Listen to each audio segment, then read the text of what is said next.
হরে কৃষ্ণ। আপনাদের সবাইকে আমাদের রাধাকুণ্ড শ্যামকুণ্ড গিরিকাবর্ধন চ্যানেল থেকে সুস্বাগতম, ভালোবাসা। এবং আসতে চলেছে আষাঢ়ী পূর্ণিমা, গুরু পূর্ণিমা।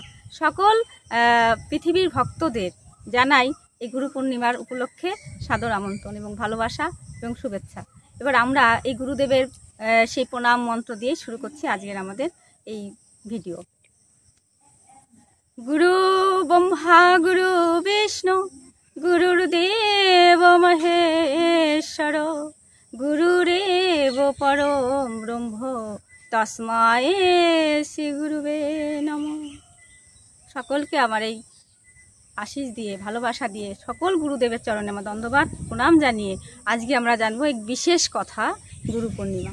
এবং এই দিন এত মাহাত্ম্য, এই দিনে আপনারা কখন গঙ্গা স্নান করবেন, কোন টাইমে গুরুদেবকে প্রণাম জানাবেন, এবং এই একাদশীর হরে কৃষ্ণ, এই যে গুরু পূর্ণিমার মাহাত্ম্য আমরা নিয়ে এসেছি আপনাদের সম্মুখে, অবশ্যই আপনারা সম্পূর্ণ দেখবেন এবং অপরকেও উৎসাহিত করবেন এবং নিজ গুরুদেবকে অবশ্যই শ্রদ্ধার সহিত পূজন করবেন।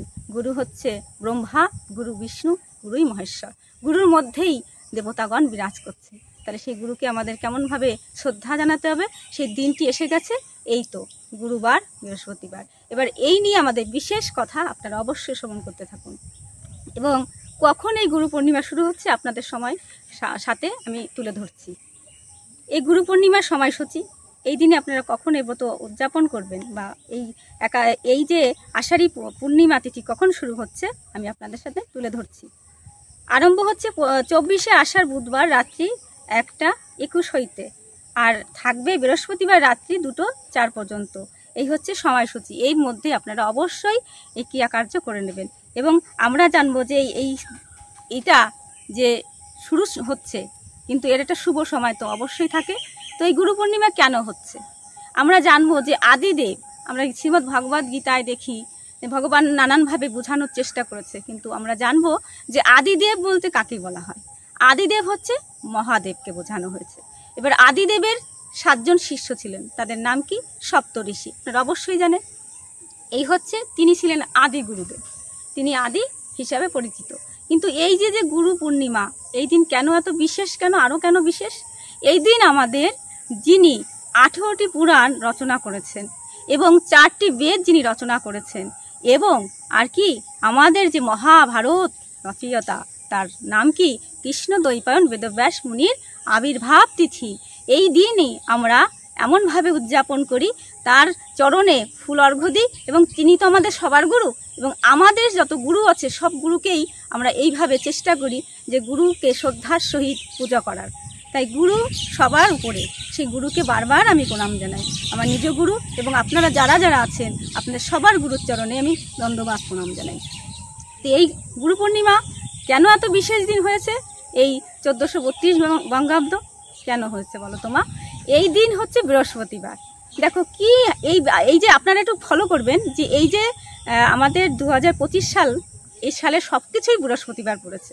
দেখবেন একটু চেষ্টা করে আপনারা মিলিয়ে নেবেন। এই বৃহস্পতিবারের দিনই কিন্তু গুরুবার বলে ধরা হয়েছে, তাই না? সেই গুরুবার আবার এই দিনেই লক্ষ্মী নারায়ণ পুজোটাও আমরা করতে পারবো।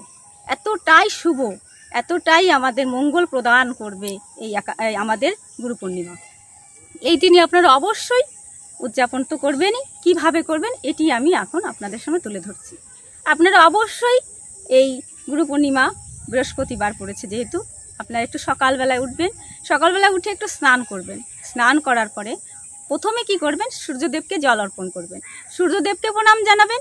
তারপরে আপনার ঘরে আসবেন, আপনার গৃহদেবতাকে, আবার আপনার যে ভগবান বিরাজ করছে তাকে অবশ্যই সুন্দর করে সাজিয়ে, আবার সুন্দর করে আপনি মালা গেঁথে তাকে নৈবেদ্য দিয়ে নানান উপচারে পূজিত করবেন।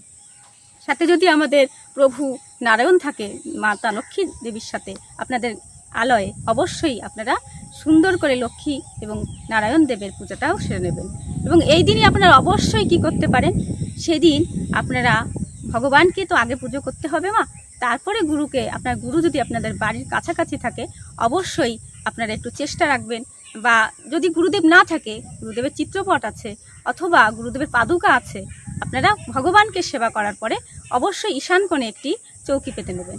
হ্যাঁ, সুন্দর একটি কাঠ নেবেন, পরিষ্কার পরিচ্ছন্ন। তার উপরে কি করবেন? ভালো একটি বস্ত্র নিয়ে নেবেন, শুদ্ধ বস্ত্র। তারপর গঙ্গা জল ছিটা দেবেন। তার উপরে আপনি কি করবেন, হ্যাঁ, তার উপরে আপনি গুরুদেবের চিত্রপট থাকতে পারে, পাদুকা থাকতে পারে, বা মনে মনে আপনি বসাতে পারেন, এবং সেখানে একটি হলুদ ফুল দিয়ে গুরুদেবকে আপনি পুজো করতে পারেন। এবং গুরুর কাছে প্রার্থনা জানাবেন যে আমার যত অন্ধকার আছে, আমার যত কালিমা আছে, হে গুরুদেব, তুমি ওই অজ্ঞান থেকে, ওই অজ্ঞান ও তিমির অন্ধর থেকে আমাকে মুক্তি দাও, ভালো করো, আমি যেন জীবনে তোমাকে সেই গুরুর মতোই দেখতে পারি, কখনো কষ্ট না দিই। জীবনে তো কিছু দেওয়ার মতো ক্ষমতা আমার নেই, কিন্তু তুমি আমায় আশীর্বাদ দিও, যেন আমার জ্ঞানের আলো দিও, আমি যেন অন্ধকার থেকে বেরিয়ে আসি। ব্যাস, এরপরে আমরা যে ভগবানের রচনা করা, ভগবানের কলা অবতার বেদব্যাস মুনি, তিনি কত কৃপালু যে আমাদের এরকম 18টি গ্রন্থ, 18টি পুরাণ দিয়েছে, মহাভারত দিয়েছে, 4টি বেদ দিয়েছে। তিনি যদি না আসতেন আমরা অন্ধকারেই তলিয়ে যেতাম। তাই সেই বেদব্যাস মুনিকে আমাদের কি করতে হবে, যত গ্রন্থ আছে আপনাদের সেগুলোকে পুজো করবেন মনে মনে।